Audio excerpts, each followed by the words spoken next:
Welcome, distinguished ladies and gentlemen. Good afternoon from Nigeria. It is my pleasure on behalf of the Nigerian chapter of the Internet Society and the Dear Governments Organization, or DearGovs for short, to welcome you to the pre-release webinar of the project report on the Internet Impact Assessment of Nigeria's proposed social media bill. I am Emmanuel, founder and president at the Dear Governments Organization, and I would be your host at this virtual event. You can find me on Twitter and LinkedIn at the handle showing on the screen. As a preamble to commencement, and to establish why we're gathered here at this time, I wish to make you aware that since December 2020, the Internet Society, in collaboration with the Dear Governments Organization, have collaborated, have partnered on a multi-phase project that aims to assess the impact on the global internet of certain internet-related government regulations drawn from various countries around the world. This project is the product of a synchronization between the Regulatory Observatory Division at the Dear Governments Organization and ISOC's the Internet Way of Networking Project, or I1 for short, which was part of ISOC's action plan for the year 2020.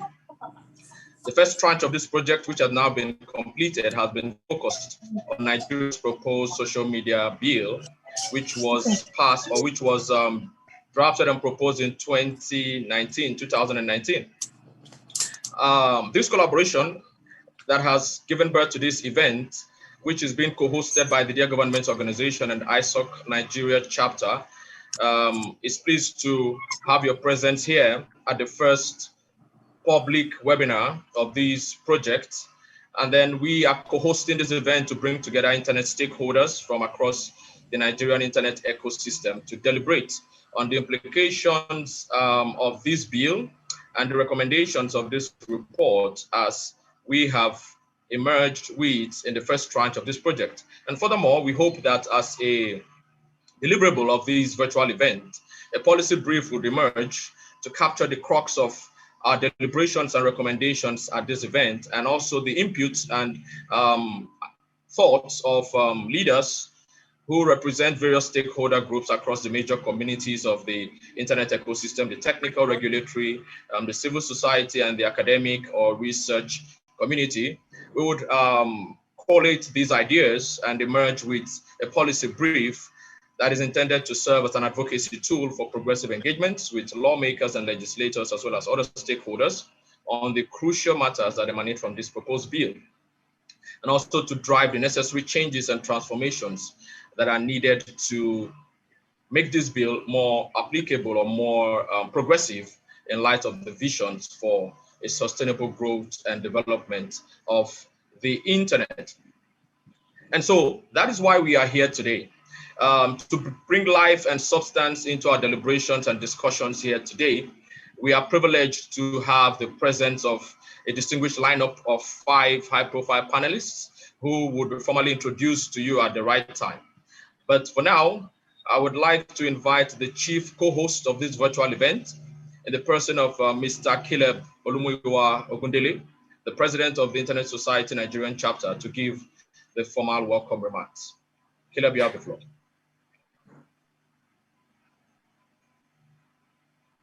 Thank you very much, Emmanuel, and it's good and exciting to see that we are collaborating on this project together. One of the interesting things that is happening right now to the entire world that has helped us, especially in this COVID space, is to see the importance of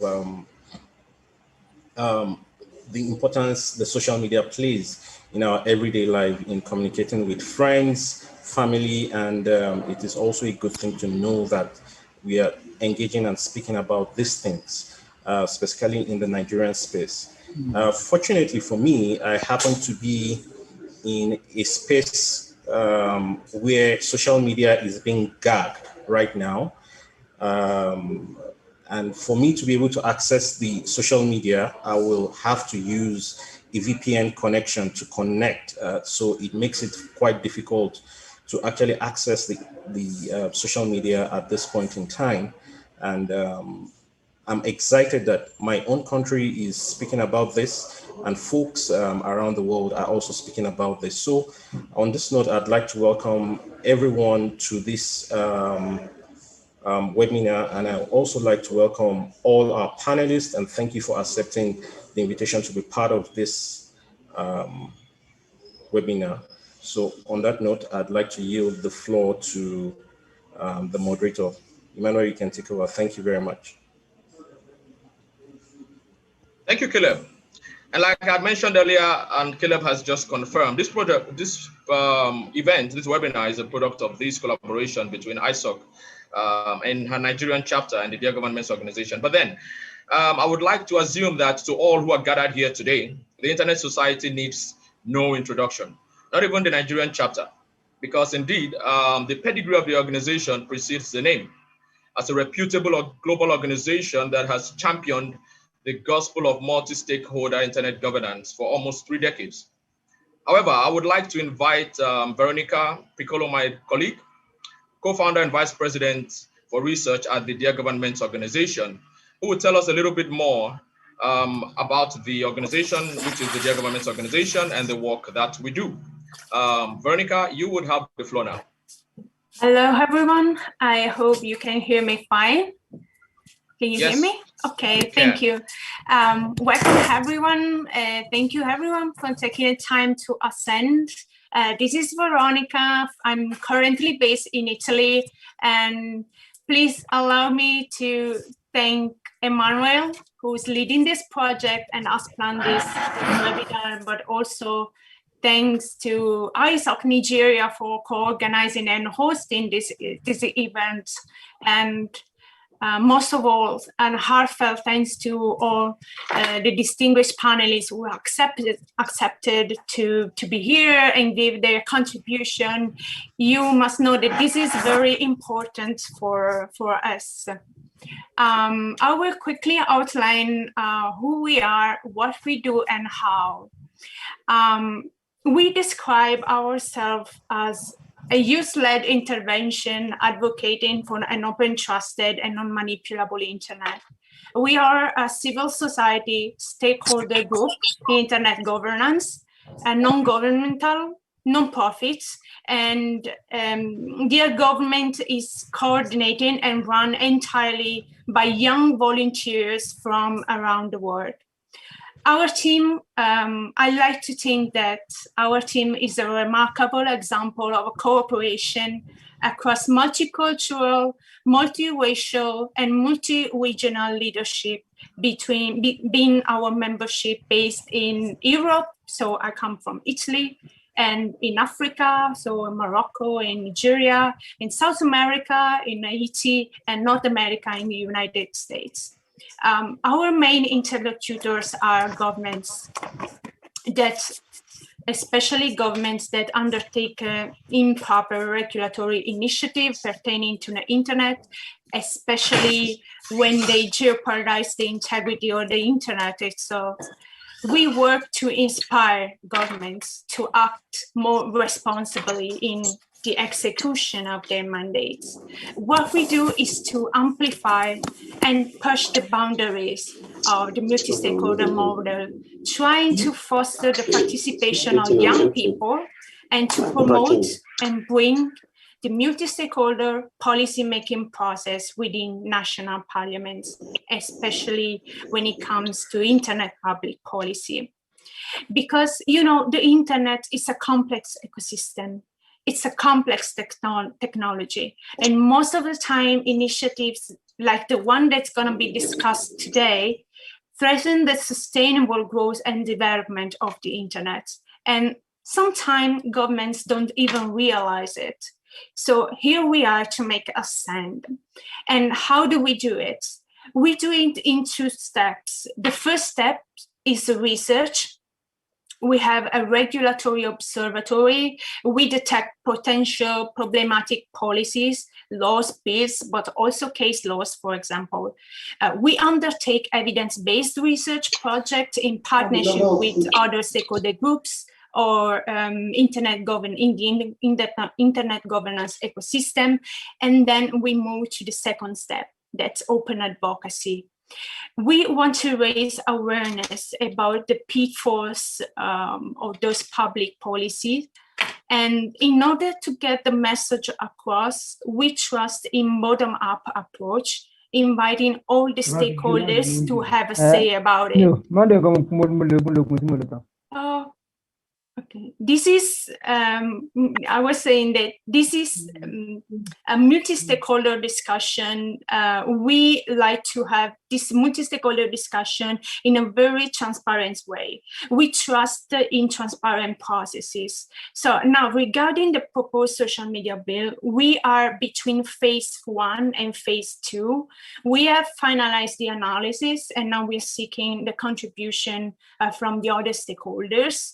And I'd like, of course, to invite you to reach out to us, and especially young people wants to have their first approach with public policy to reach out to us. And this is all from my side, and I leave the floor to the other panelists, and I'm here to listen to this amazing conversation.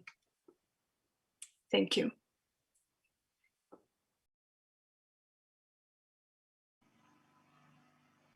Thank you, Veronica, for that very apt and straight to the point introduction. You see, the project that gave birth to the webinar we have gathered here to be part of today was made possible by an action plan of the Internet Society, the Internet Way of Networking Action Plan. And this action plan has been conceptualized to help to engage with the various activities of Internet stakeholders that tend to create an imbalance in the playing field of the multi-stakeholder Internet environment, wherein some stakeholders try to exert a higher form of control, either by way of regulation or other business-oriented means, against other stakeholders who have little or who should have equal participation, so to speak, in the Internet space.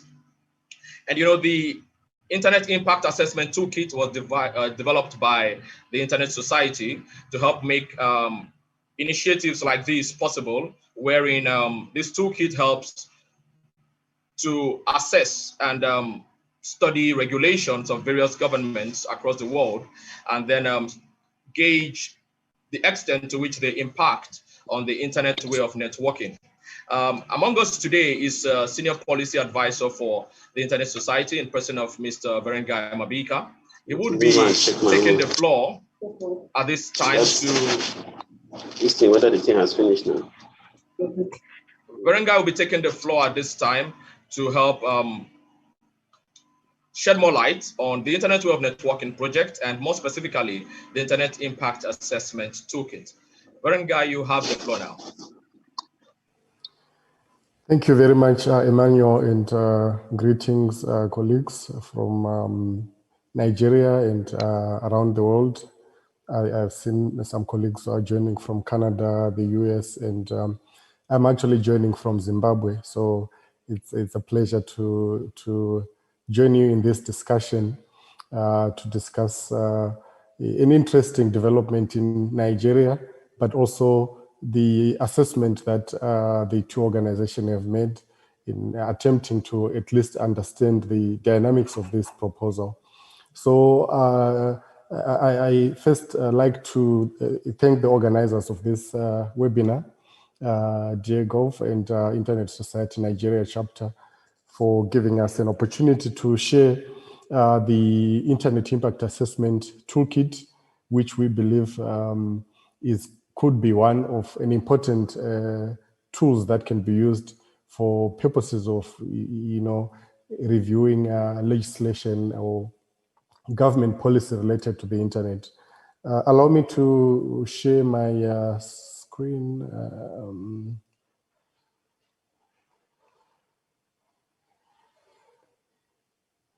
Please confirm if you can see my screen. So yes, we can see your screen. Great, thanks. So once again, my name is Verengai Mabika. I'm from Zimbabwe and working with the Internet Society as a senior policy advisor for Africa.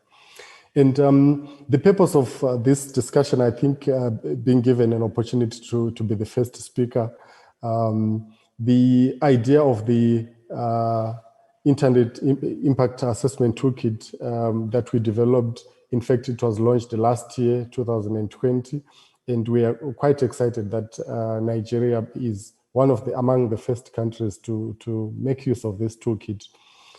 Our thinking is actually to have this tool as an environmental impact assessment for the internet. So similar to what we do with environmental projects across the board.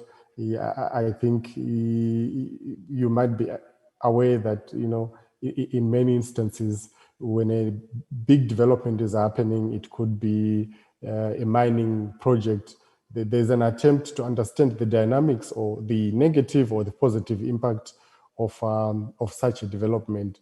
So the impact, this toolkit is actually meant to do more or less the same thing for the internet.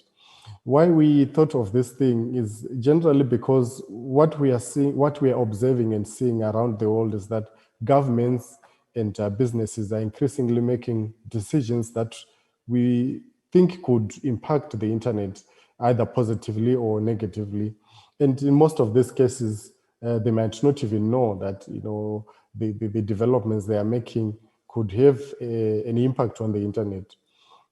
I think, colleagues, you might have followed some discussions that happened, I think, late last year with businesses like WhatsApp, for example. I think they were making some changes on their privacy policy, and there was a big uproar, I think, across continents on, especially the continent of Africa, why WhatsApp wanted to share some information with Facebook, its parent company.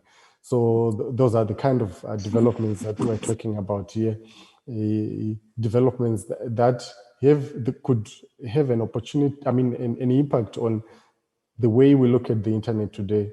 And this is just one example of such developments. In Africa, I think we have so many developments that happens on a day-to-day, having one of the biggest continents. And particularly, I think this event is going to be looking at the proposed social media bill for Nigeria. But there are many other interesting things that happens in the continent. For example, in the past, there's been talk about countries having an interest to impose digital taxation in countries like Zimbabwe, my country, Uganda, South Africa. There are also other developments that happens, especially when there are major events, internet shutdowns. I think we have seen governments making a very strong positions on a national development, like in an election. Recently, I think it happened in Uganda, where the internet was shut down because they suspected that it could be abused for purposes of getting candidates to win the election.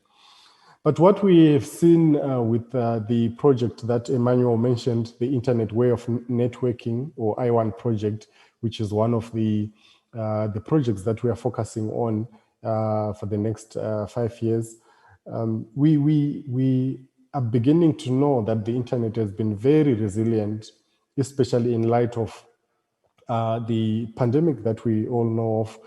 COVID-19 is still with us, and we have seen that most of our work has moved to virtual spaces. It may be schooling, it may be socializing, collaborating, and education industry, banking, everything almost moved to internet spaces.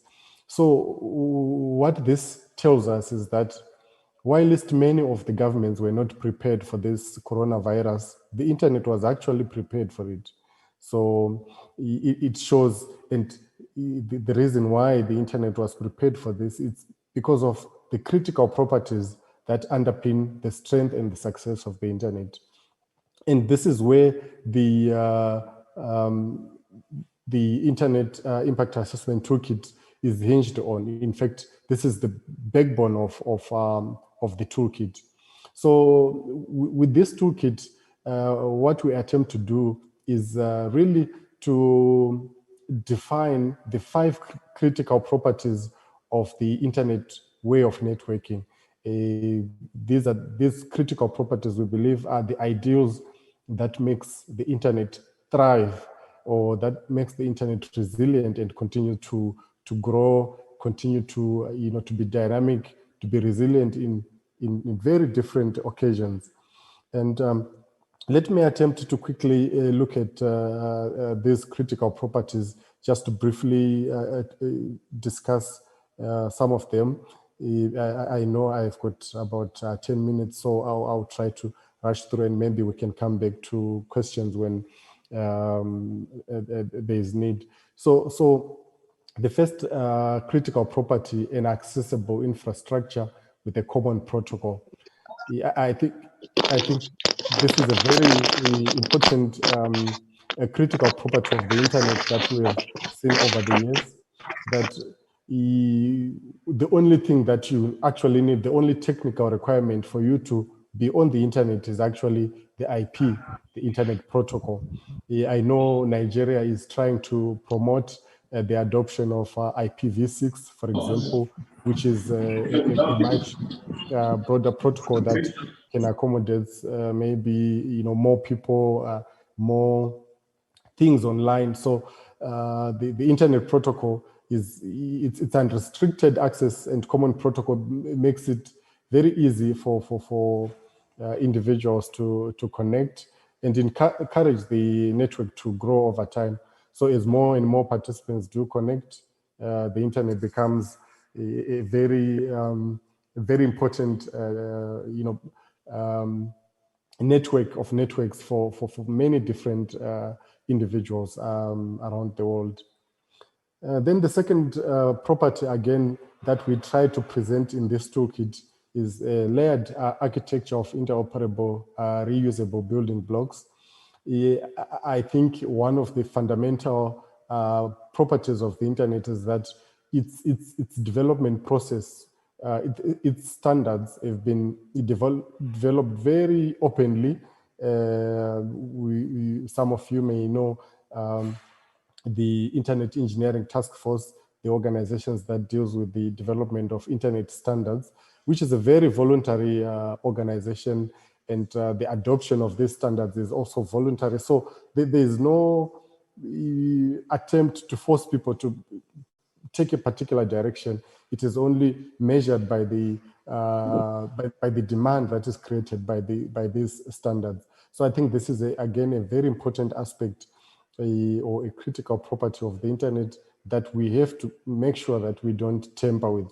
Otherwise, we might lose the value that comes with the internet.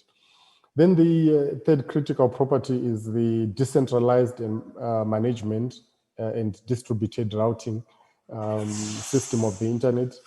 I think this again is a very important aspect that to date, there are possibly close to almost 70,000 networks or autonomous systems that runs on a common open routing protocol. But all these are able to interoperate and connect very easily.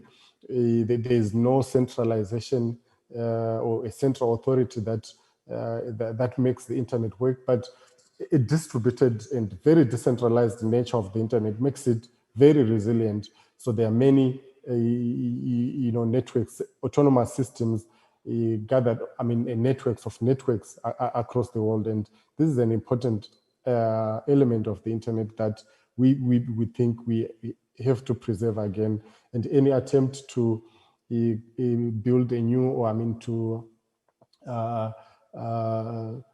create a new policy or legislation, again, should make sure that it attempts not to disturb this particular property.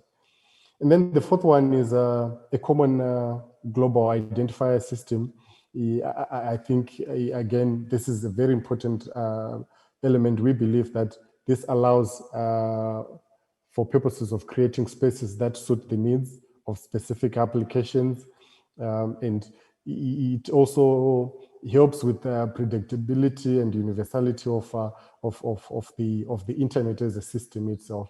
So again, this is another, the fourth critical property that we believe. And then lastly, a general purpose network. So if you look at the history of the internet, you can see for the fact that the internet was really designed as a general purpose network. It's not optimized for a particular use case that you can say, you know, a voice or a particular pattern that you can describe. Anyone or any day you can come on the internet with your own, you know, innovation. It could be TikTok. I think TikTok has become very, very popular with the young people in the last 2 years, especially during the COVID-19. And we never expected that TikTok could, sort of get that kind of popularity in a very short space of time. We are using Zoom right now, and Zoom again, it's riding on the internet. So the internet, the backbone of the internet is really a general purpose network. It doesn't matter what you need. Anyone is allowed to come without seeking permission from anyone. And definitely, I think this is another important aspect that makes the internet what it is today. So having looked at these 5 critical properties of the internet, what we did develop is what we now call the Internet Impact Assessment Toolkit, which is really hinged on these fundamental critical properties. And what this toolkit really does is that it helps the policymakers, or it could be organizations such as the ones that are leading this discussion, to be able to analyze and explore how certain decisions could, or certain trends could actually impact the internet. So our hope and our belief is that this impact assessment is similar to how we use the environmental impact assessment for environmental projects.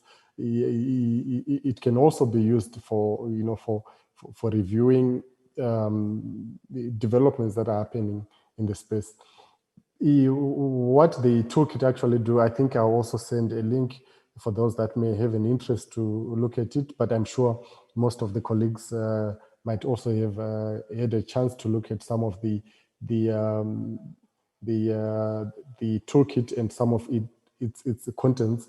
So it also provides some use cases on internet threads. So it looks at particular use cases.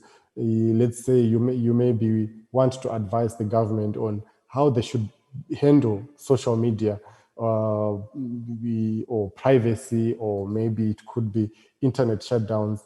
There are certain use cases where we try to analyze what has happened in other countries and how they've tried to look at a particular development. It also have some kind of infographics and some questionnaires, frequently asked questions when it comes to a particular trend or a development that happens on the internet. So in essence, what we are thinking with this toolkit is that it can help either governments, policymakers, technologists to be able to make the smart decisions. We are not saying that regulation is bad. We know that in many jurisdictions, in many countries, there is an interest to regulate certain aspects of the internet, but we are just cognizant of the fact that when that regulation is about to come, or when that policy is about to come, let's take a step back, look at the critical properties of the internet to see if there's any chance of harming some of them, because we might lose all the benefits that we have seen, especially now that everyone has seen how important the internet is, especially in light of the pandemic that we had from last year, and it's still with us. So I would encourage you, colleagues, to have an interest in this toolkit, which provides some good, interesting, and dynamics on how to review certain internet-related policies. We have just launched a new course, an e-learning course again, on understanding the dynamics of the internet way of networking. So again, I'll share some links in the chat for those that may have an interest. So I think with this, I'll say, let me stop here and, sorry, let me just stop share and back to you, Emmanuel. Thank you, colleagues.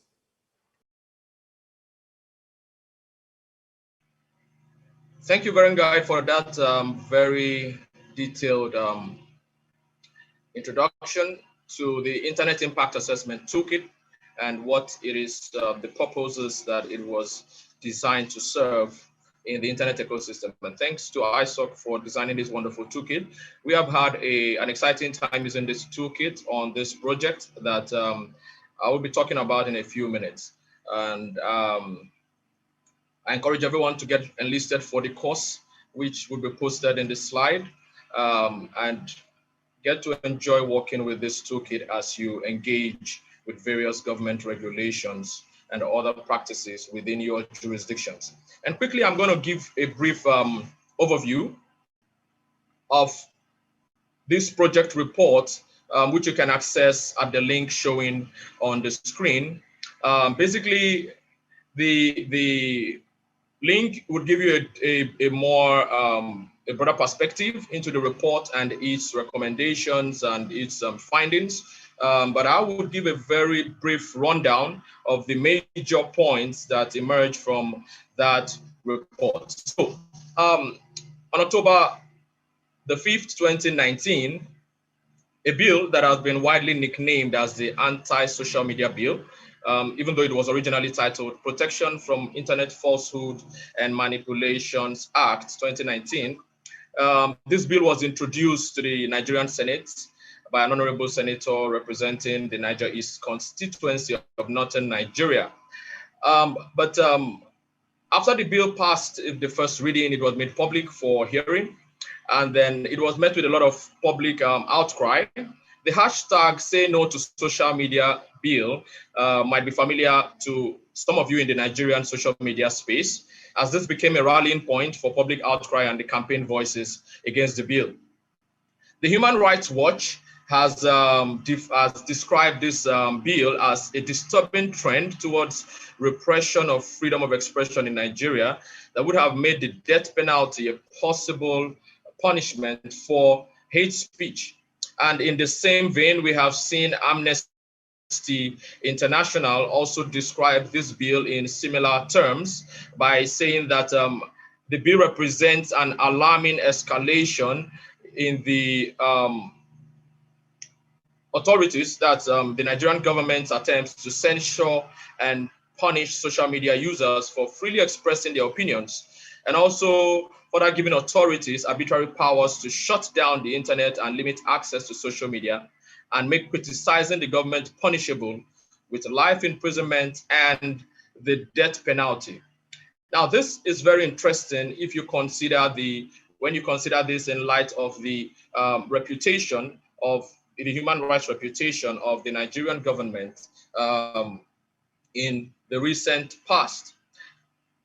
It's also interesting to note that there is on record an unsuccessful attempt at enacting a similar legislation in 2015 as a bill that was titled the Free Petitions Bill. Following much public outcry as well, similar public outcry and international condemnation at the time, this bill could not pass.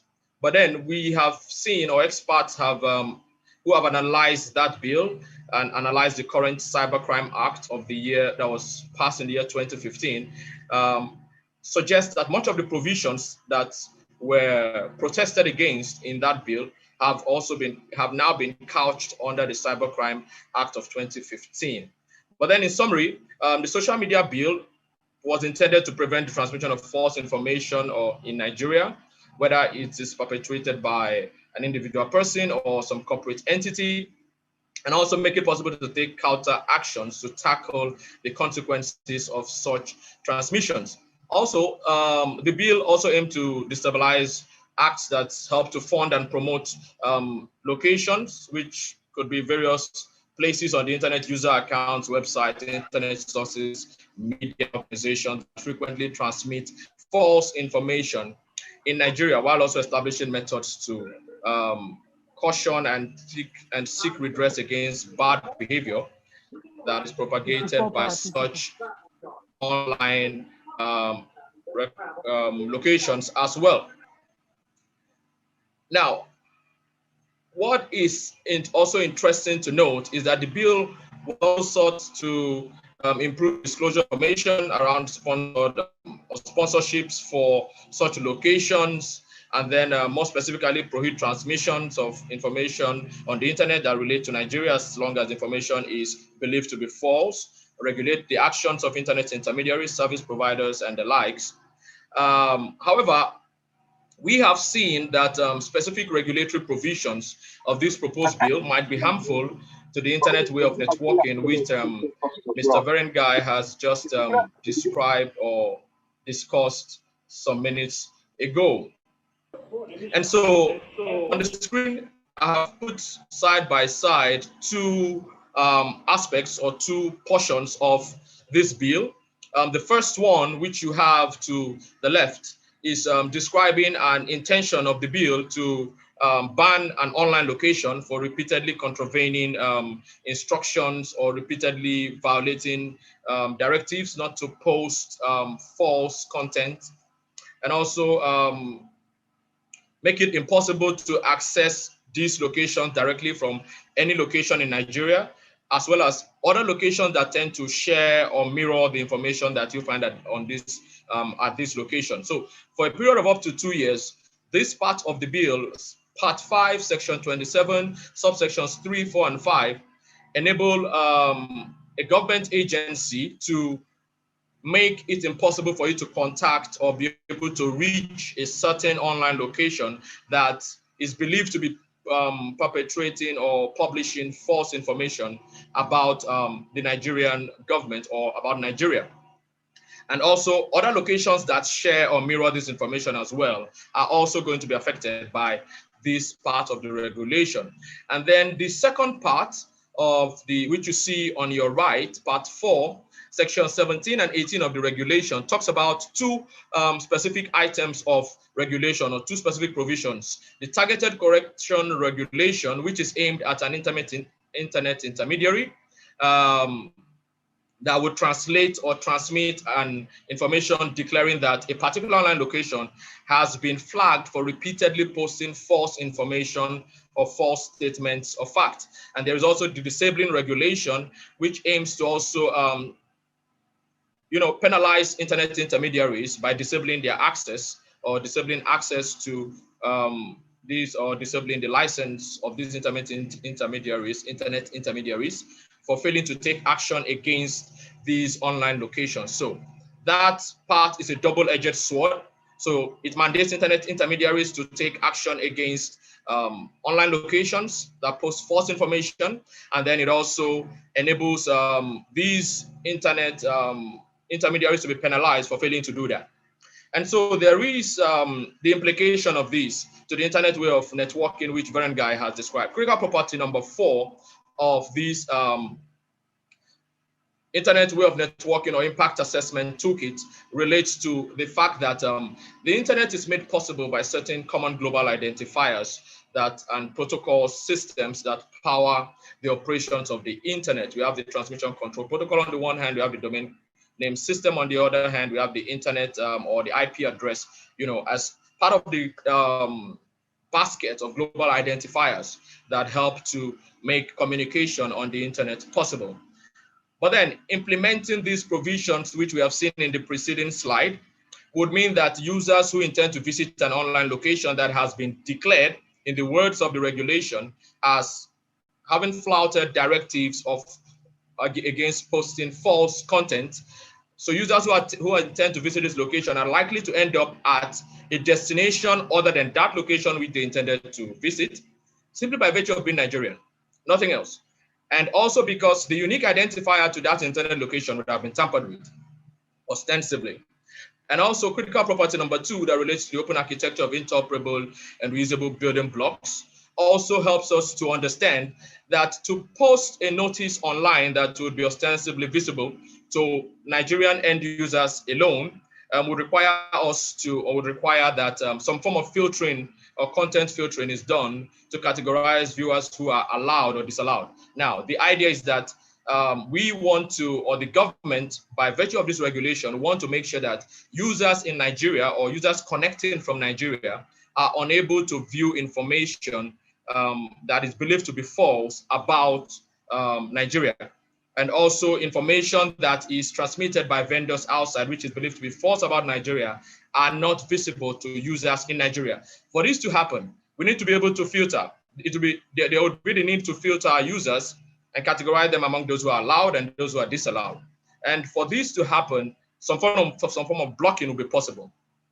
Now, this leads us to the problem of over-blocking, which posits that when we intend to block certain online locations, in the way the internet is structured, the subnetting and the subdomain arrangement of the internet, we are likely to end up blocking more than we intended to block in the first place. And these actions also have implications for the performance and security functions of the internet's domain name system. So this is the first part of the analysis. And then the second part of the analysis relates to 2 other pieces of regulation, which you see on the screen. The first part relates, which is part 5, section 28, subsections 2, 3, and 4, relates to the access blocking order, which is an order to block access to an online location from within Nigeria that will be issued by the NCC, the Nigerian Communications Commission, which is the umbrella regulatory body for internet service providers and intermediaries in Nigeria. So this part of the regulation would ensure that online locations that are declared as false can be blocked for repeatedly violating certain regulations of a certain part of the bill that prohibits or regulates the actions of that internet intermediary. Now, on the right-hand side, where we have part 4, section 23 shown, this part relates to an access locking order. Now, it functions similarly to the access blocking order, except that in the case of an access blocking order, we are targeting declared online locations. But in the case of an access locking order, it is targeting internet intermediaries who fail to take reasonable steps to disable access for end users in Nigeria to online locations that have been imposed with an access blocking order. So one is interposing or superimposing on the other. The access blocking order is superimposing on the internet intermediary to enforce actions that relate to the access blocking order in part 5, section 28. And here are the implications that we have found out. With respect to critical property 4, which relates to the common global identifiers, there is also the possibility that implications could extend to critical property 3, which relates to the decentralized management and the single distributed routing system of the internet. In other words, to effectively block or lock access in the manner that this regulation specifies, we are going to need to implement some form of content filtering, similar to that which we discussed in the previous analysis 1. And in this case, we are trying to, the goal would be to isolate or segregate packets or traffic that are originating from a particular destination or a location rather, or source of destination, which is Nigeria in this case. And then what happens to that traffic next would determine the impact on critical property 3. So when packets that are originating, when packets are trapped on the internet, so to speak, originate or transmitting from one location to another, when packets are trapped, one of 2 things would happen. It is either they are dropped summarily or they are rerouted to another destination. Now, In practice, when Nigerian-owned or Nigerian-based online locations are blocked internally within Nigeria, external locations or international traffic seeking access to these locations as well would also be affected by the implementation of these rules or by the implementation of this provision of the regulation. And so we begin to see that in practice, several aspects of this regulation coalesce to create a problem that altogether compromise the global reach of the internet. Not only because, in this case, connectivity and routing decisions between networks and their nearest neighbors, which powers the principles of information exchange on the internet, routing would no longer be resilient, optimized, and driven by local interests like pricing, available resources, connection bandwidth, reliability, and the other characteristics that help to ensure the routing is optimal and is resilient. These will no longer be the considerations, as now it will be difficult to reach a particular online location, even when you have the correct global identifier that links or that maps to that particular online location. Now, beyond these, and to wrap up, there are emerging governance issues. The first relates to who decides what is false on the internet. Now, in the words of this regulation, there is no part of regulation where that falsehood is described, and so this creates an ambiguity with regards to how do we describe what is false. Now, the other part relates to who is responsible for enforcing internet-related regulations. In this regulation, the Nigerian police force is ostensibly positioned as the single agency that will be responsible for interpreting, enforcing, and also dealing with issues that relate to this bill. Now, this raises questions of how, this has raised questions, existing questions by experts of how competently the Nigerian police force is trained to deal with the technical realities of these enforcements. And also there is the technical intricacies of how this will be enforced, these regulations, the regulatory provisions will be enforced, which raise questions of whether the technical community was actually carried out, and shouldn't these technical intricacies have been factored in as part of the development of this regulation. I would yield the floor to Bukola Oronti at this time, who would introduce the eminent panelists that will be engaging on these questions and other questions that will be emerging from other participants in the course of this webinar, who would be giving us more light and more insights and more thoughts on these questions in the next few minutes. But Bukola Oronti would do the justice of introducing these panelists at this time. Bukola, you have the floor. Okay, thank you very much, Emmanuel. I hope you can all hear me. Yes, we can hear you. Okay, thank you very much.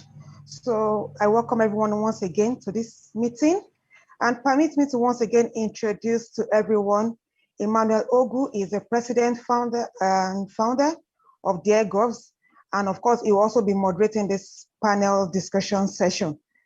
So I also want to welcome the following panelists to this discussion. The first person I have here is Oluwatosin Abolaji. He's a digital inclusion program manager with Paradigm Initiative. And the second on my list is Abdul-Hakeem Ajijola. Is the chair of Nigerian National Cybersecurity Policy and Strategy Committee. Also, I'll be welcoming Verengai Mabika, the senior policy advisor with Internet Society. And also on the panel is Mojirayo Ogunlano Nkanga. She's a legal practitioner and digital media, gender and human rights advocate. And finally on the list is Ridwan Oloyede. Is the co-founder of Tech Hive Advisory.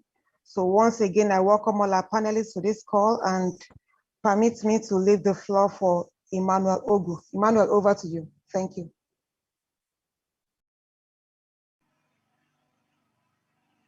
Thank you, Bukola, for that very straight to the point and apt introduction of our panelists. So I would begin with the first thought question by trying to understand from the viewpoint of the panelists, what is the general perception of the proposed social media bill at this time? How I believe you've all had an opportunity to check out this regulation, this piece of law, and you might possibly have some thoughts in addition to that which has been captured in the report to share. So quickly, just give us an overview of your insights in 1 minute or less of what you think is the greatest issues or the greatest concerns or the strong points or positive aspects of the social media bill 2019. I would begin with Ridwan. Ridwan, you have the floor.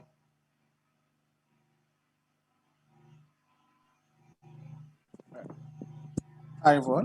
Thank you, Emmanuel, for the invitation. Yeah. So one of the biggest impact and one of the biggest concerns that has been generated from the content of the bill or what the bill is trying to achieve. I mean, while we can say there is a valid concern for some of the things we've seen around how users are using the social media lately, there's a big problem around disinformation. There's a big problem around how the impact of disinformation have real life impact on the daily lives of people. But also taking extreme measures, which is my own personal opinion about what the bill is trying to achieve, to sort of quote unquote regulate this space, would have greater impact on the right of freedom of expression, for example, as expressed under the Constitution, and of course, as we know, under other international human rights norms. So the biggest concern has been the conflict of the content of the bill, the way it's currently phrased, and the potential impact it's going to have on freedom of expression to people. And not just freedom of expression offline, but speaking about freedom of expression online, which of course expresses itself in so many different ways, which we're going to get into pretty much later. So I'd like to just put it summary that way, because I have just 1 minute to say that. Thank you.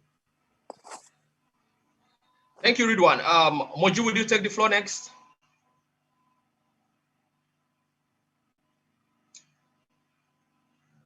Okay, Emmanuel, Moju, can you hear let us? me Yes, do that. thank you. Let me take the floor next. Okay, hi everyone. Moju. Okay, so what should I say?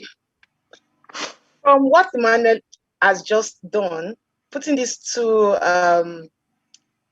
provisions side by side, apart from all that I have and all I can see about the social media bill, I want to say that the government has shown over the years, even after I was part of the civil society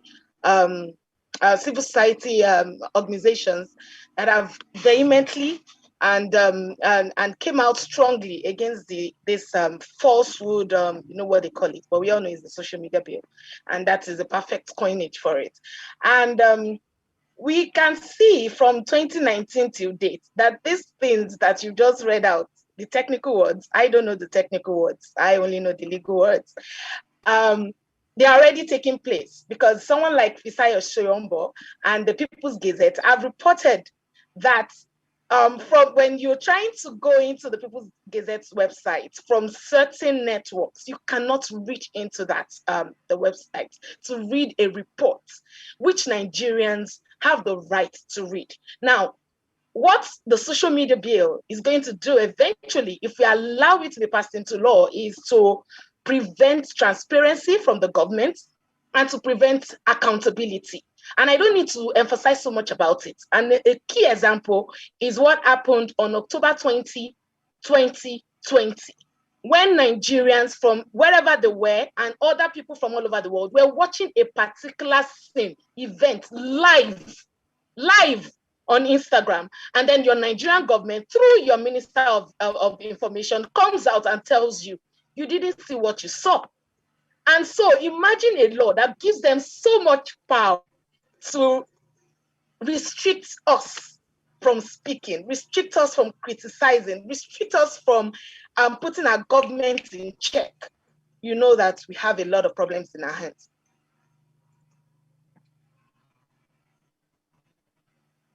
Thank you, Moji, for sharing your thoughts. Okay, so I would would also like to hear from Mr. Oluwatosin Abolaji at this time. Mr. Oluwatosin Abolaji, you have the floor at this time.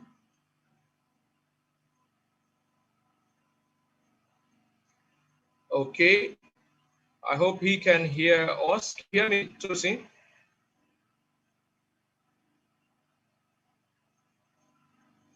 Okay, we are going to move to Mr. Ajijola as we await to hear from those connectivity issues. Yes, Mr. Ajijola, will you share your thoughts? You have the floor at this time. Sorry, I think you will go back to Tosin. I just made him a co-host now. My apologies. That's the reason why he could not unmute himself. But you can go on, Mr. Ajijola, after which Tosin will come up. All right, thank you. Yeah. Okay. Tosin, I think you go ahead now while we take Mr. Ajijola next. All right, thank you so much, Emmanuel. Yes, I was just trying to inform you that I was unable to unmute my mic. Yeah, thanks so much. Sorry about that. Yeah, that's fine. Yeah, thanks for the insights that was shared when you were giving the reports, and I think that was very helpful. And looking at from an organization that works with especially young people, and for the fact that we encourage a lot of young people to embrace technology and which a lot of them have seen the social media as one of the platforms that they can express themselves and get a lot of things done. So for the social media view, one of the concerns for us is the fact that there's a whole lot of clauses that does not support creativity, and which is a concern for a lot of young people, and which will definitely have an effect on their confidence. And one of the things we've been able to understand is that a whole lot of this audience that we work with don't even understand what the social media bill is, and that is a concern. It's a concern, the fact that they see the social media as a platform where they can do a lot of things, and as well, not knowing that there's a threat to it. That means that your creativity can always be questioned, and having that, it's a concern for us as an organization, and that angle is really something that we've always pushed back and see how a lot of things can be done around that. Thank you. Thank you, Tosin, for sharing your thoughts. I totally agree with you that the fact, the point of non-awareness, that people do not understand how these issues affect them on the broad scale. We would have Mr. Ajijola's thoughts at this time. You have the floor, sir.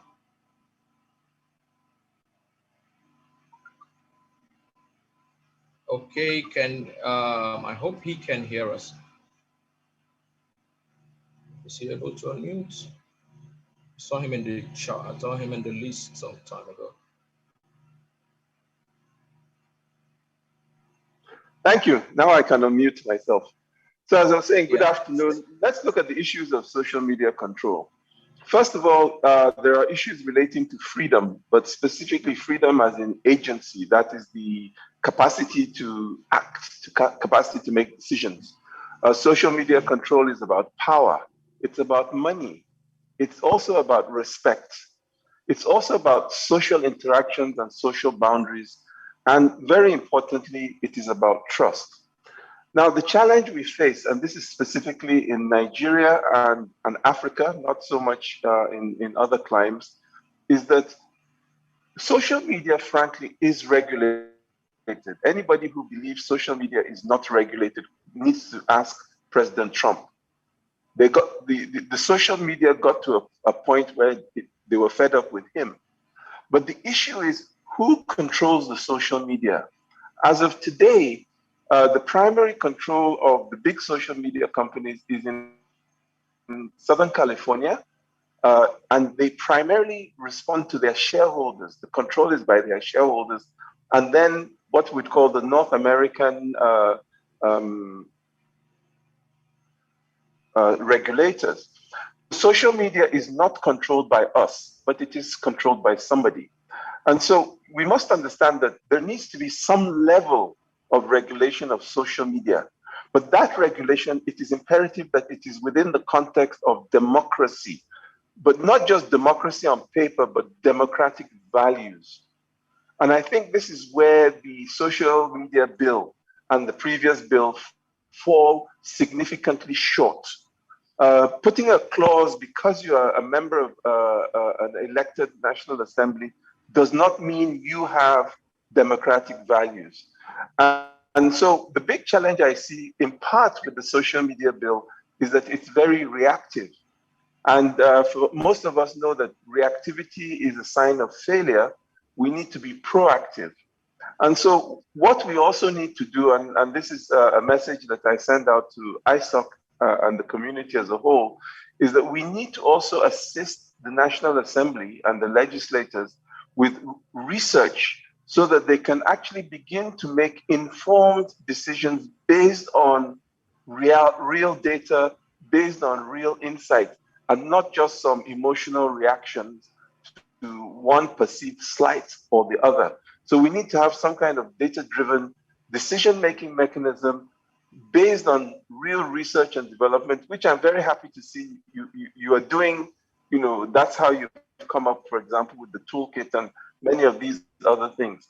But the critical thing is that Nigerian legislators, African legislators need to be empowered with much more knowledge, because we must also realize that even if you put the bill in place, any of you that are military historians will have heard of something called the Maginot Line in Europe. And like all walls, whether it is the Maginot Line, the Great Wall of China, even the Great Firewall of China, which is the internet firewall, can be bypassed.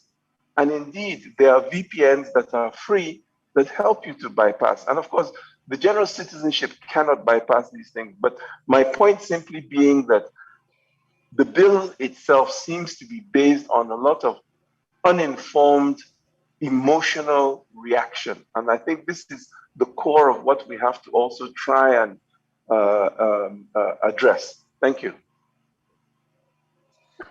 Thank you, Mr. Ajijola. Reactivity is a sign of failure. I think that hits me very impressively. Thank you for sharing with us your thoughts. Mr. Verengai, would you take the floor briefly for the next under 1 minute, if you have thoughts to share in addition to that we already have? Thank you, and great to hear from you, I think we've connected before on the African Union Cybersecurity Expert Group. Yes. I don't think I would add anything. What is said, really, I think those are important points. I was quite struck by the knowledge that he has. So I think I'll pass. Thank you, Verengai. So I would ask quickly, I would still stay on Mr. Ajijola. So are there any indications or indicators from the bill that suggest that there were technical considerations? You've already mentioned the fact that the bill seems to be more reactive than proactive. But then, you know, there is the possibility of arguments to come up that, okay, we tried to, I'm talking about on the part of legislators and the government, we tried to carry on along as much part of the technical community as we can. So from a technical standpoint, are there aspects of this bill that indicate that the technical community may have been carried along at some point, or the technical community was not carried along at any point? What are your thoughts with regards to having featured the thoughts of the technical community in this context? Very bluntly, I do not see the footprint of the technical community. It is possible that they consulted somebody. One, it wasn't me, and I don't know whom. So even if they did talk to somebody or some technical people, one has to question or ask questions about their technical capabilities. And the reason really is that the bill is not well thought through. It's relatively poorly articulated. And the truth of the matter is that they've not factored that, you know, to build the necessary tools and infrastructure to block internet access en masse are not cheap. And even as an economy, I just don't see how we can really afford it. So I cannot say that they didn't consult the technical community, but certainly they didn't seem to, or they overrode the advice, and that does happen as well, of the technical contributions. There's a lot of legalese there, so clearly there was a lot of consultation with legal people, and this is one of the challenges, and this is from experience, particularly in Nigeria, but often when some of these cyber space, cyber bills are being articulated, they tend to rely much more on the legal input as opposed to the technical input. So I don't see the technical footprint. Thank you.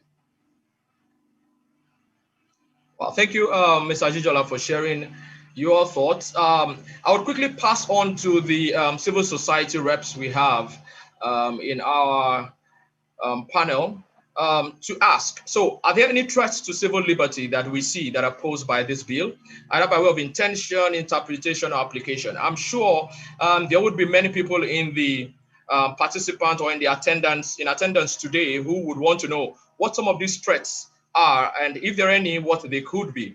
I would begin with Moji at this time. Just wrap up 1-2 minutes. Tell us, what threats do you see? Okay.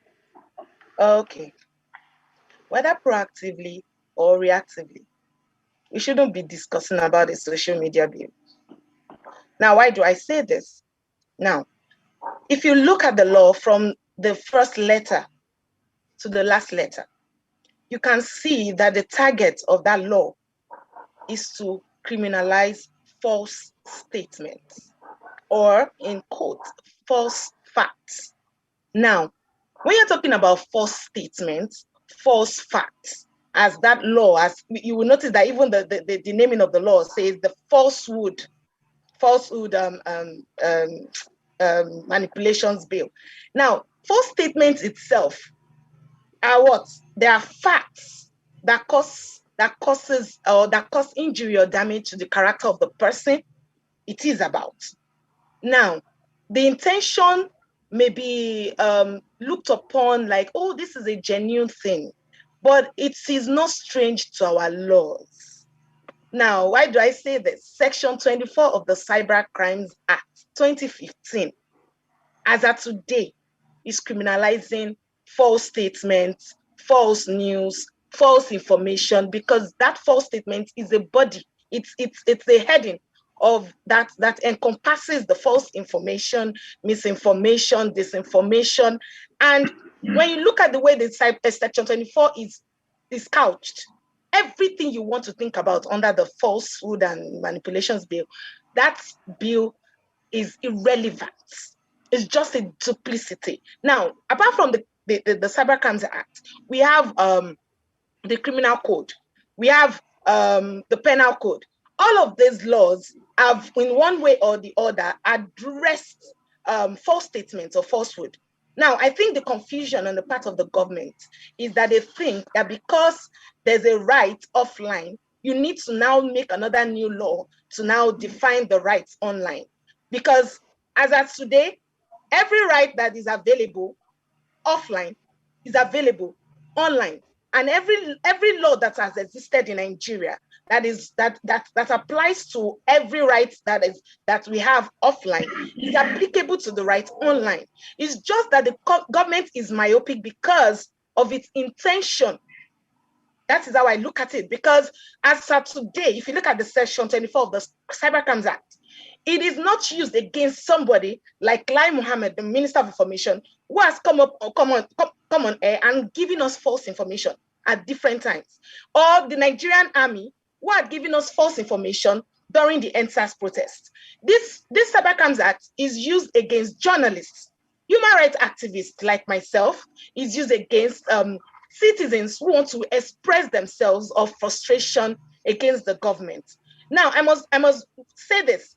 Everything about the social media bill, which of course Section 3 of that bill itself, it's majorly of concern, because one, not only does it criminalize false statements, which, by the way, I should state at this point that international community has stated carefully and have given a lot of deep thoughts and analyses and research, and came up with how will I put it, an agreement that when it involves false statements, it is just a civil wrong. It is not a criminal wrong. So in the sense of criminal defamation, it should even be deleted from our laws. For instance, in the Federation of African Journalists and the Gambia case, which I was one of the counsel in that case, the judges and the justices of the ECOWAS court came out clearly and said, if criminal defamation should not even be in our laws anymore. It is archaic.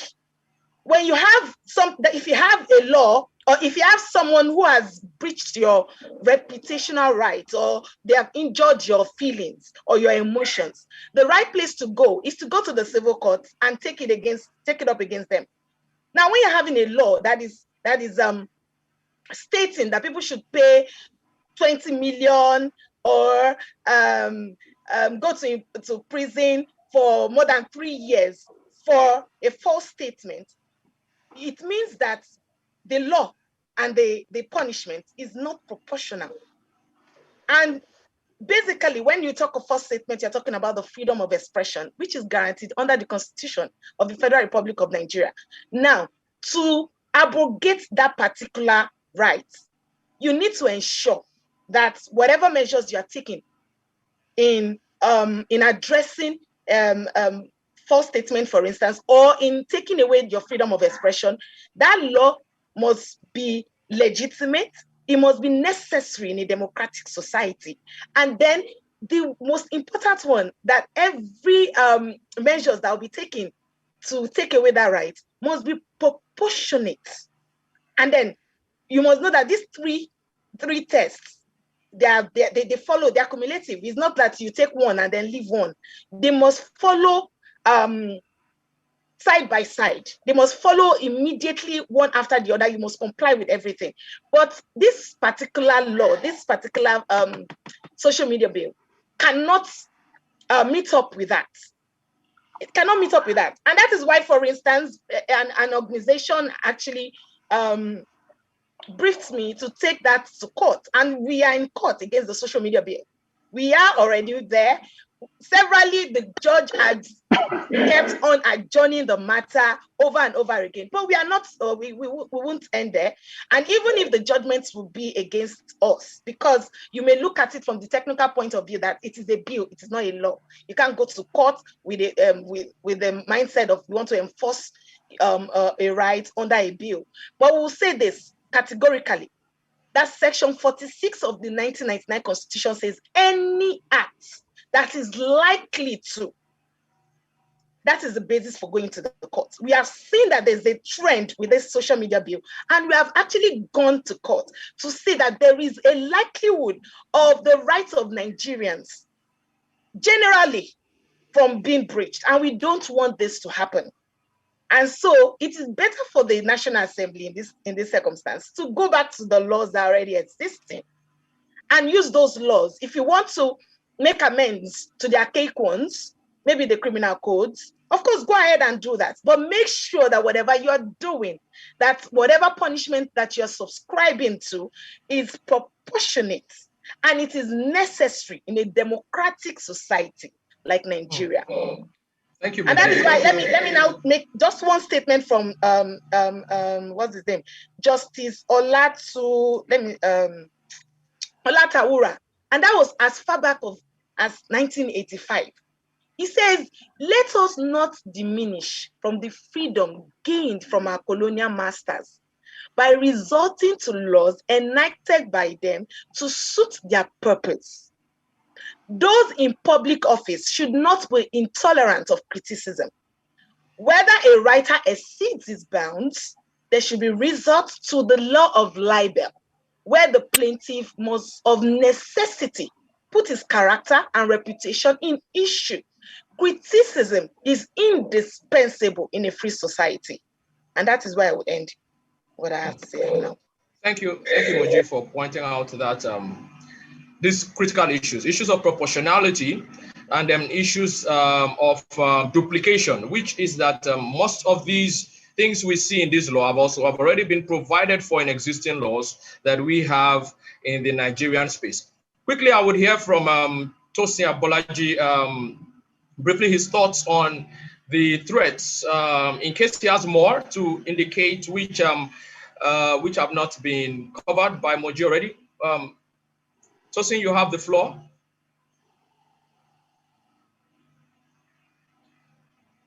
Oluwatosin, are you here?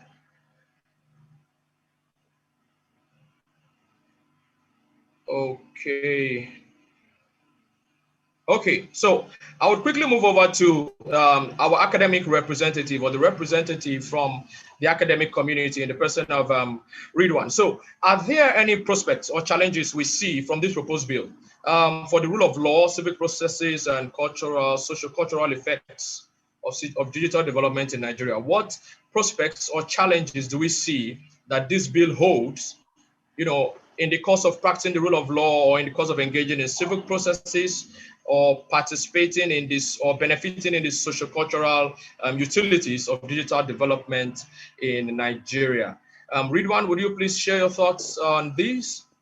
All right, thank you very much, Emmanuel. And I would like to just continue from where Mr. Ajijola, a point he made about making laws that actually data-driven.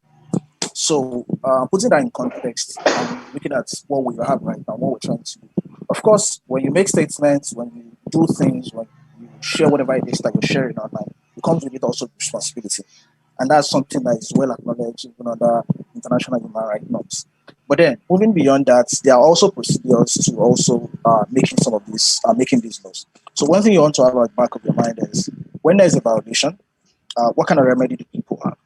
And I'm going to ask that if you look at the entire stretch of the social media, if the law itself, that bill itself, or if it becomes a law, it's violated, what kind of remedial procedure do you have for people who are victims of abuse under that particular law? But moving on from that, what safeguards should the law have in place? Because it's easy for us to say, oh, we're transforming into the digital economy, we're transforming into a digital society, implementing a lot of digital solutions, building digital identity, and embedding all of these things, all of the solutions on each other.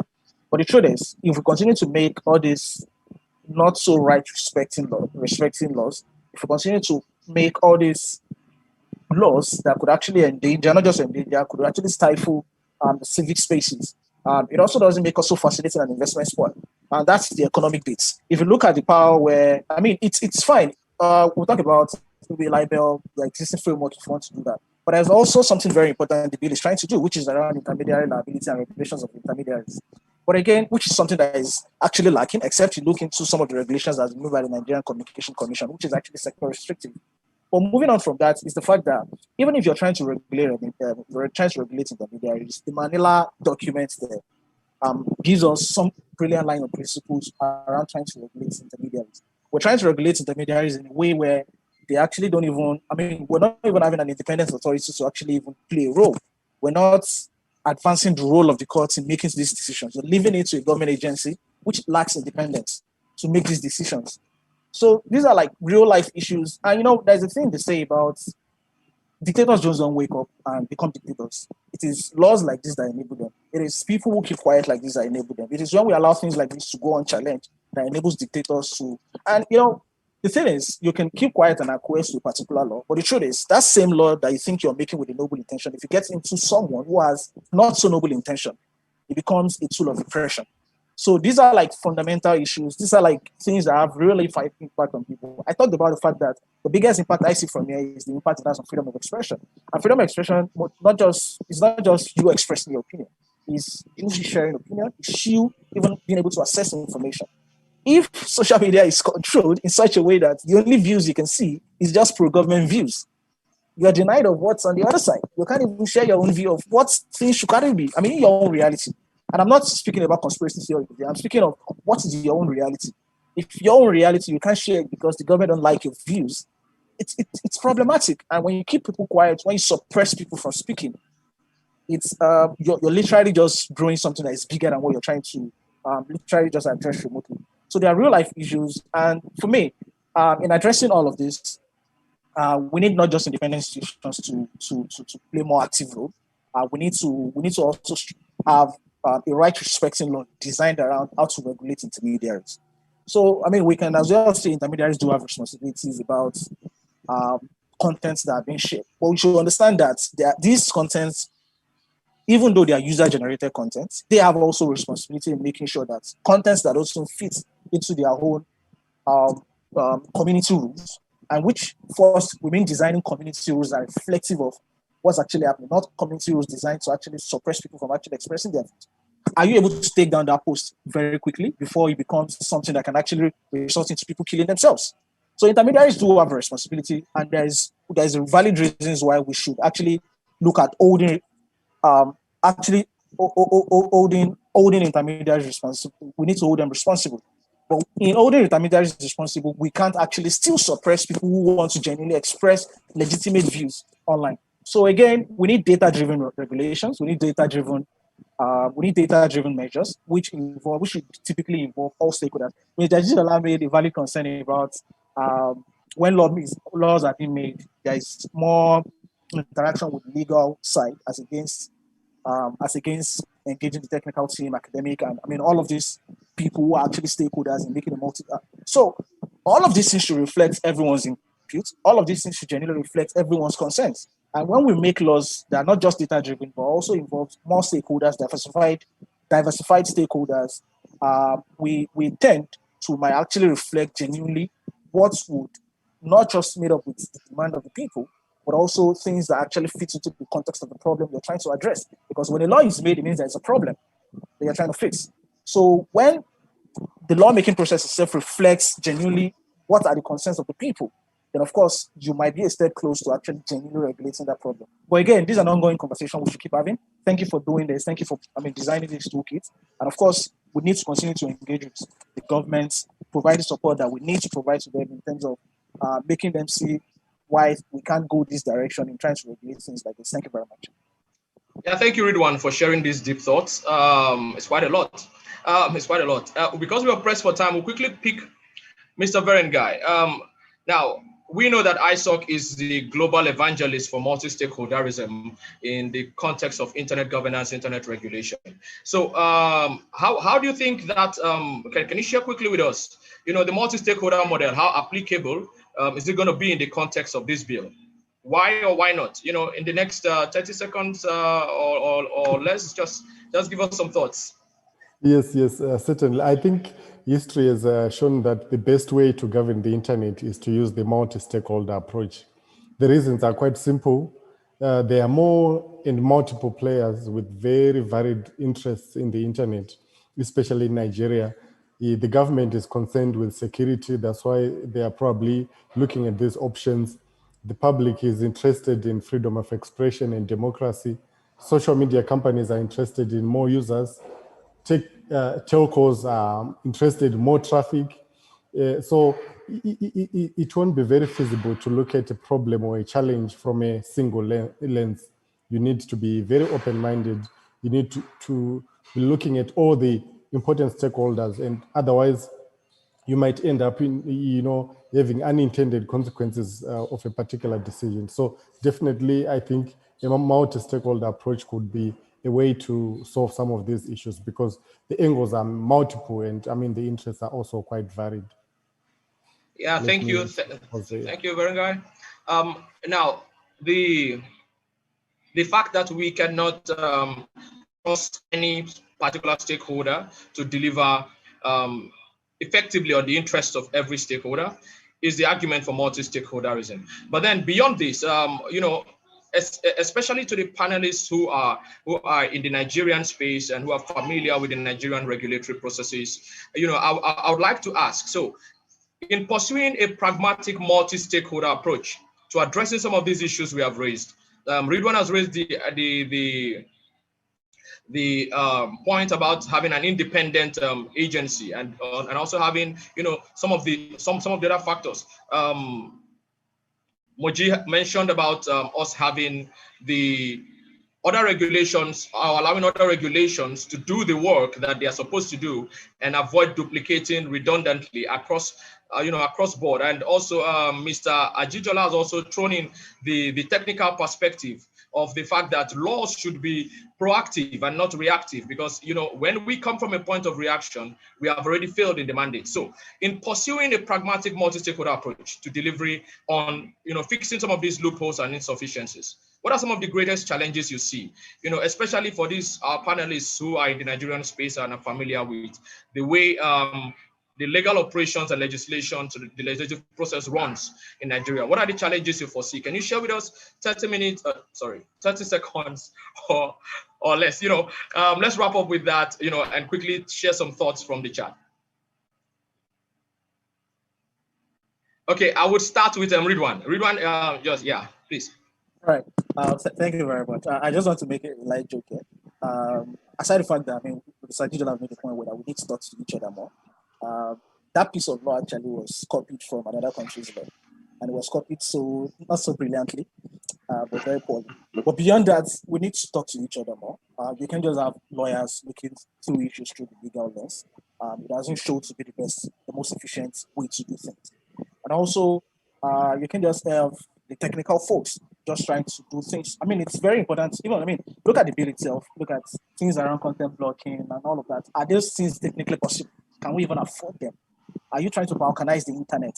And that's, if you add it to it, and also some policies that are actually quite restrictive of things we call, those things that would happen in the digital trade already, digital trade ecosystem already. So for me, I think we need to go beyond just agenda-driven lawmaking process to start having, like I said, evidence-based legislative processes where we literally put everyone together, sit down in a room and design policies that genuinely reflects the need, that genuinely looks to actually address the problems that we're trying to fix. So for me, I think we need to have some sort of, not just realization, but some sort of reorientation and looking at things from a different prism. So we need to continue to engage lawmakers. Hopefully they continue to listen to us. And of course, we continue to bring in all these insights that could also help and advance not just human rights, but also every other sphere of the ecosystem that will be affected by policies like this. Thank you. Thank you, Ridwan. I would yield the floor to Mr. Ajijola to share some final thoughts. Okay, thank you very much. First of all, I'd like to build on what Ridwan had mentioned at the beginning, earlier on, which was that there is definitely a need for some kind of intervention between blocking and government requests, either a judge or some kind of ombudsman. Also, I would concur that there is need for a much more robust multi-stakeholder process, because really at the end of the day, what this is about and what democracy is hinged on is the issue of checks and balances. And this, I think, is the greatest single flaw in the current draft. And also back to what one of the other speakers said, you see, you have to be careful in the sense that while you have freedom to express yourself, you do not really, or you should not have the freedom to shout fire or bomb in a crowded theater. And then in terms of the most important threat that I see on the horizon, and why we need a little more control of social media, is the capacity of bad actors in social media to hack the electorate, not to hack the electoral technical system, but to hack the minds of the electorate. And what we are finding is that social media is exacerbating social political divides. Indeed, all religions abhor rumors and false accusation, but that doesn't mean because you've actually made a false accusation or spread a rumor that you should be subject to death penalty.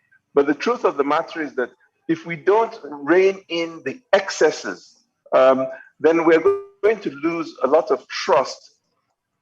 And this also impacts things like society development, investor confidence in our nation, and so on and so forth. So hacking of the electorate, negatively influencing the electorate in the run-up to elections, especially as we see the 2023 election on the horizon, is of great concern to me. And I think it should be of concern to many of us. Thank you. Thank you, Mr. Ajijola, for sharing these very insightful thoughts. I would yield the floor to Moji briefly. Just give us your final thoughts as we wrap up. Okay. I think I've noted that most times when we are making laws, we take the last steps first before we go to the first step. Now, I think before you start thinking about having a law or any bill of such a magnitude like the social media bill, in quotes, one thing that the government should have started with is having this multi-stakeholder discussions, they needed to have had discussions with civil society, faith-based organizations, and then talk to the people.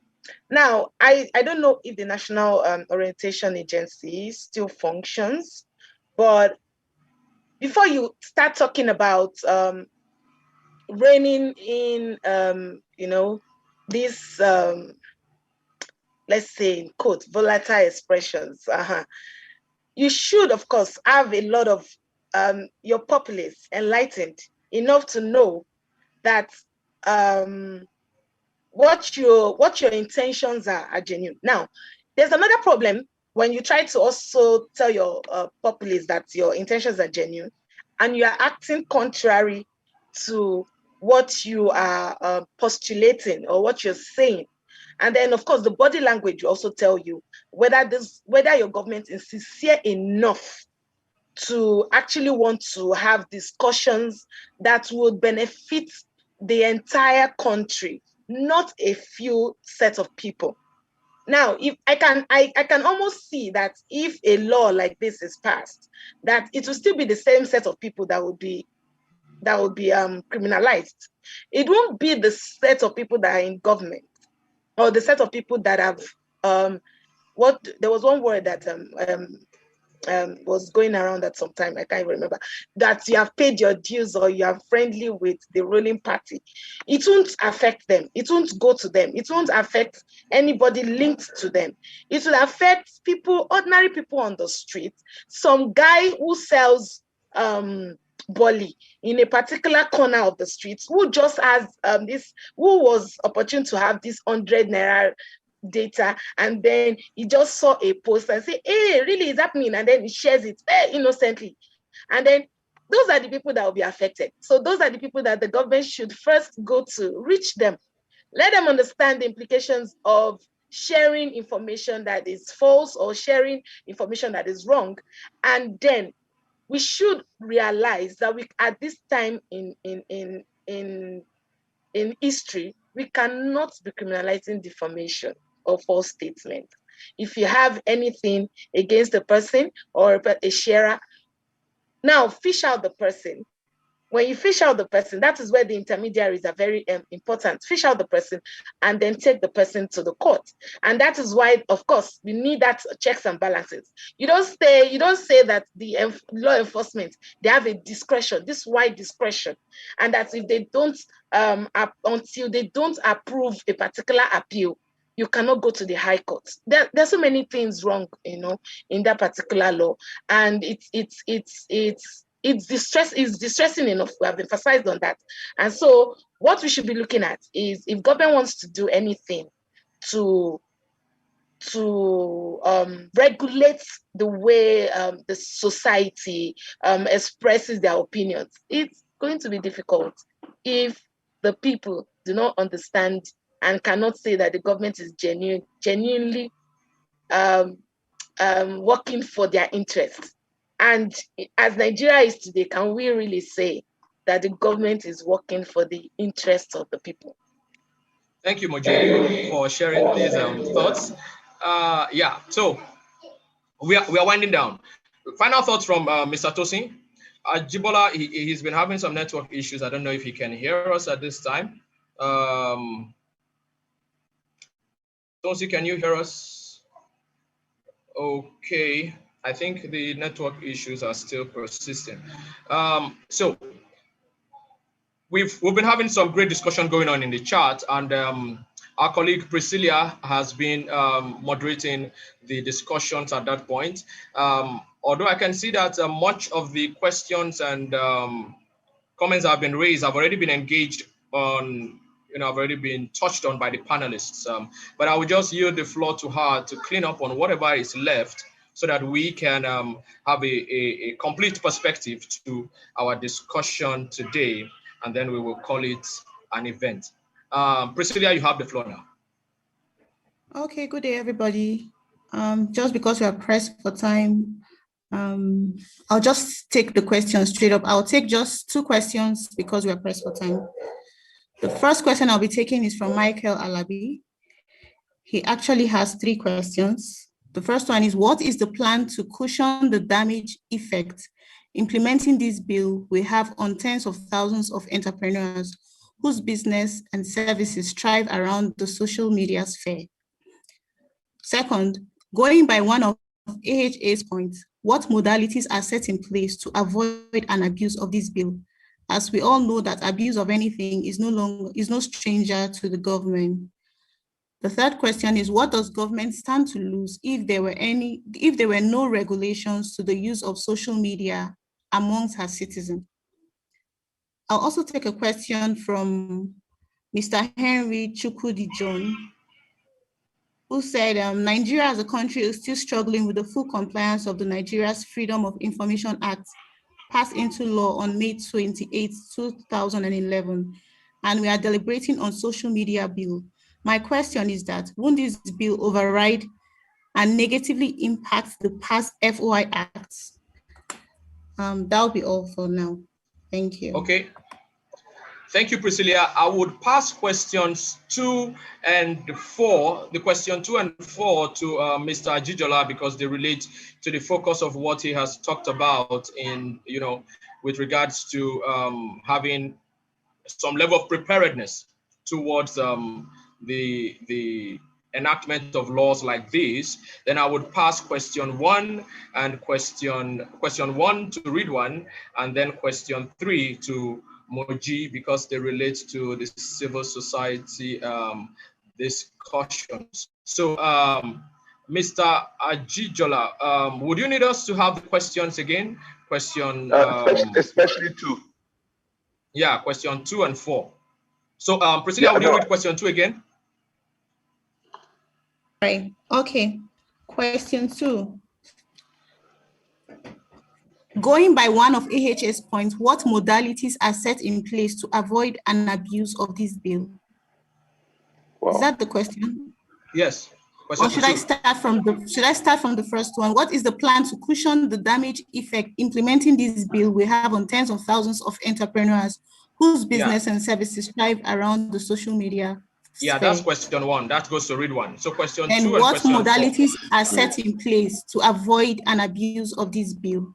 Yes, that's question 2. Well, okay, I think so very, very bluntly, both question 2 and 4 make presume that the bill actually is passed, and I think we should just emphasize that the bill as it is now has not passed and is not likely to pass, and that's why at this point in time it's not really about government; it's about the legislature. But having said that, what we have to do is that we have been forewarned. So forewarned means we are going to be forearmed. And thereby we must understand that there are forces in this country, in Nigeria, and I'm sure across Africa, that see such kind of bills as okay. And so we have to, in advance, being forewarned, make sure that we intensify our advocacy, not just to the National Assembly, but to government in general.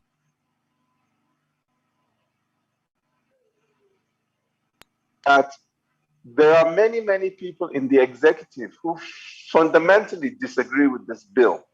They're not necessarily the highest level of politicians, but certainly there are a good number of people. And it was clear when this bill was stepped down that even in the legislature, there are people who have fundamental questions and concerns about this bill. So that now goes to the question number 4, modalities to avoid abuse. The issue is that the bill, as of now, does not exist. And therefore, what we have to do is to make sure that preemptively we advocate and clarify and possibly even begin the process of drafting something alternate. Thank you. Thank you, Mr. Ajijola, for emphasizing the point about advocacy and engagement across all parties, amongst all parties, rather, across board. I would yield to read 1 to address question 1. Yeah, sorry. Can you please, Veronica, help with the question again? Yes. Question 1, what is the plan to cushion the damage effect implementing this bill will have on tens of thousands of entrepreneurs whose business and services thrive around the social media sphere? Okay. again, like Mr. Ajijola said, the bill is actually not law yet. It's still pretty much just a bill. So, but then if presumably it goes through the entire cycle and becomes a law, presumably, one of the things we would really like to see is to make the bill retrospective. If there's some sort of independent measure, then I shouldn't be focused on around regulating things that have already been legislated for. If you want to regulate the role of intermediaries, do so properly by looking at instruments like the Manila Declaration that talks about that sets out the principles for regulating intermediaries. But if you want to regulate something that is already been regulated, it's already been provided for under the law, I really don't see a point where we need to reinvent the wheel or duplicate efforts. So moving beyond that, if you're trying to, some suggestions that I would give in what the right respecting law should have is there needs to be a role for some independent institution. Liability, intermediaries can only be held to liability to the extent that they are contributing to, not, something that they are like, they are not really technically like endorsing themselves. So, but beyond that, there are also valid issues around user responsibility too. Users also need to understand that what they do carries some sort of responsibility as well. So these are some of the things I really love to see. I really love to see more safeguards in the law that sort of ensure that everyone goes through not just fair hearing process, but also that it's also respecting of the rule of law and international human rights. Thank you, Ridwan. Thank you. Moji, you would take question 3 at this time. Priscilla, would you read question 3 again? Okay. Question 3. What does government stand to lose if there were no regulations to the use of social media amongst her citizens? Okay. Okay. I want to agree with Ridwan and Mr. Ajijola that, of course, every user has a responsibility that they need to discharge to fellow users over the social media. For instance, we know that even as we have this right to freedom of expression, you shouldn't express anything that would infringe on the rights of the next person. In you enjoying your rights, you must also be cautious that you do not infringe on another person's rights. And that's why we have some kind of abrogations in the Constitution that says that in the interest of national security, in the interest of public interest, public safety, public health. But yet, I need to state that at a Nigerian Bar Association conference, the president of the country comes out and states to the general, that's the body of lawyers, we have senior advocates sitting there, judges and magistrates, and says that the rule of law will be sacrificed for national security. And that was the first shock to my understanding of what the rule of law is. Now, in ensuring that the national security is protected, public safety is protected, and public health is protected, there is a very important key. That is, the rule of law must be followed to the latter. There must be due process of law. Now, for instance, this social media bill or any law, what would the government lose? Now, the government may claim that, oh, it's not safe for our national security, but I can say, in my own opinion, that if the government is really genuine about what issues have been raised or what intentions they need to protect, it is not about going out to criminalize falsehood or false statements. It is not about that. It is about ensuring that there is a due process of law. There is a due process. You should give the judiciary their due responsibility to wade into situations where they can now tell where they can now say, oh, this person, have you breached the national security in this instance? Now, and then let's always remember that whenever there's issue of national insecurity, there's always that issue of the Terrorism Act being displayed. And then, of course, in the Terrorism Act, the state security will just pick you up, and then they have this ex parte order from the court that allows them to detain you for 90 days. Now, what has that done? It has gone against the due process of law. It has gone against the rule of law, because you're not even supposed to be in custody for over 24 hours. And now, you are being kept without proper investigation or without investigation having been completed. So you will see that the government will not be losing anything if this law is not passed. It is the people that will be losing their conscience. The people will be losing their in fact, the being, that thing that makes you feel like you are a citizen of a democratic society. You will be losing it if such a law like the social media bill is passed. Thank you very much, Moji, for that brilliant wrap-up.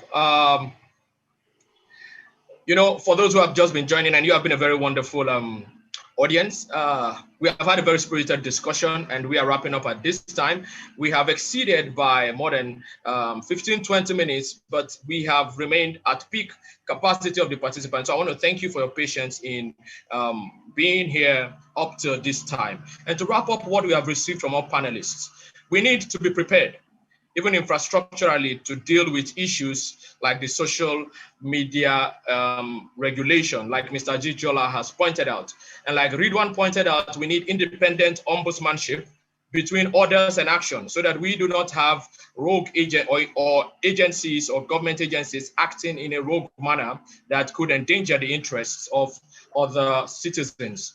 Then Moji has emphasized that we do not need to duplicate needlessly at the expense of each other. Let us focus more on enforcing existing laws, keeping our eyes on the Constitution and the rights that it affords us. And then we would need less newer laws. And Verengai also pointed out that multi-stakeholderism is a very useful safeguard that helps us to factor in the interests of all stakeholders. And so that is the wrap-up of our panel discussion today in very brief terms. Like we mentioned at the beginning of this event, we hope to propose a policy brief that would help to guide other stakeholders in engaging, or the internet stakeholder community in Nigeria, and engaging with the legislatures or with the legislature or the legislative arm of government in addressing some of the issues that have been raised in this bill. Like Mr. Ajijola pointed out, we need to begin to draft something better. We cannot just sit and fold our arms and keep complaining about what the issues are. We need to begin to take proactive steps towards addressing and fixing some of these issues. Advocacy must remain within the picture as well. But I'll yield the floor to Caleb at this time to share some final thoughts around the policy brief and how you can be part of this initiative. Caleb, you have the floor. Okay, thank you very much. But before I go on and speak about the policy brief, I'd like to just recognize the presence of one very big fish that we have in the house at this point in time. Not every day that you get someone like that to be in your midst without just extracting some reactions from them. So I'd like to recognize Mr. Oluwatosin, who happens to be the past president of ATCON, and is currently the national coordinator of Affordable Internet A4AI, and I'd like to recognize his presence and perhaps get some of his reaction in 1 minute because we are running against time. Thank you. Good afternoon to you all. Thank you for that recognition. And I see my brother there, my chair, Ajijola. Great contribution to all the panelists. I totally agree. But one of the things that I like to always put in there is that the issue around the dark side of the internet is creeping into the social media. That's my view. It is going to be very difficult to guard against some of the utterances of what some people feel is acceptable behavior. So I like to see the lawyers try and solve that one. But anyway, as A4AI, we really seek continued collaboration with the Internet Society. I think the Internet Society is doing some great work. We, as ourselves, are trying to move against certain bills, like the Communications Services Tax of 9%, from not seeing the day of light. And this social media bill should also be quelled, because I've heard from reliable lawyers today that it duplicates already existing laws. So it's one thing to try and discuss this bill, but as my wise brother has said, Ajijola, he said it's not currently a law and it's not an act, but to be prepared is to be forewarned, and we should fight this together. So A4AI aligns with what Internet Society is about to achieve, and we look forward to further collaboration. Thank you very much. Thank you very much. And welcome. Yeah. Thank you. Yeah, so just to give some final thoughts on what I feel about the social media bill and some of the actionable outcomes that we will be working on in collaboration with their government, which is chaired by Emmanuel. One of the few things we'll be working on is to see that we have advocacy on all levels, not just on the social media, using the social media to fight social media, which is one part of it, but to also see that we come up with policy briefs, white papers, infographics, things to help the everyday man on the street to understand the dangers of the social media bill should it pass. And some of the things we are also going to be working on with the state government is to see that we have lots of advocacy, and we do at this point seek collaborations from every person that is interested in working on this project to furthering what Emmanuel and his team has also worked on alongside the Internet Society. Also, on the other hand, we will also want to use this opportunity to encourage those who are here to perhaps inform them that there are working groups that ISOC actually has that tend to discuss some of these issues and conversations. And one thing gladdens my heart is that Abdul-Hakeem Ajijola is also one of the important voices that we see that contributes engagingly with members on the Telegram groups that we have. So perhaps, Priscilla, before we end this meeting, it would be nice if you could post the Telegram group where we can continue active engagement on some of these conversations. And I'm also sure that Emmanuel has a Telegram group for the government folks that he's working with, and perhaps he's going to also share that. So we'd like to see more activity, less talk, but more activity, advocacy on every part. Go to every man on the street, let them know the implication of what is happening should this bill be passed and the dangers it has to the internet as a whole. So on that note, I'd like to close out my thoughts and my engagement with this webinar. And after Emmanuel is done, I think the Vice President will give his vote of thanks from there. Thank you. Thank you, everyone. And thank you, Caleb, for sharing the final thoughts on the policy brief. On screen, you have all links to stay engaged with the work of the Dear Governments organization and the work of Internet Society Nigeria in this space and in this realm. We hope that you would stay engaged as we continue to drive advocacy efforts. One point that has been underscored at the webinar today is that advocacy cannot be put down, because that is what will make the ordinary citizen on the road, on the streets, to understand how issues of governance affect them. And so we are committed to this work in partnership with ISOC-Nigeria and with every other willing stakeholder in the community. So we invite you to be part of our community and stay engaged in the work that we do. And at this time, I would yield the floor to the Vice President for ISOC-Nigeria, Mr. Kunle Olorundare, to give the vote of thanks, and then we will call it a day at the top of the hour.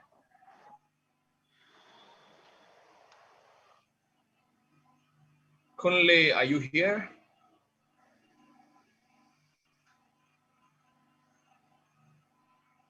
Is Kunle here?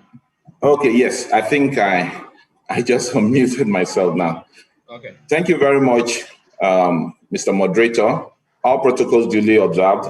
I think we have learned a lot today, and I'm happy that this is coming at a very good time.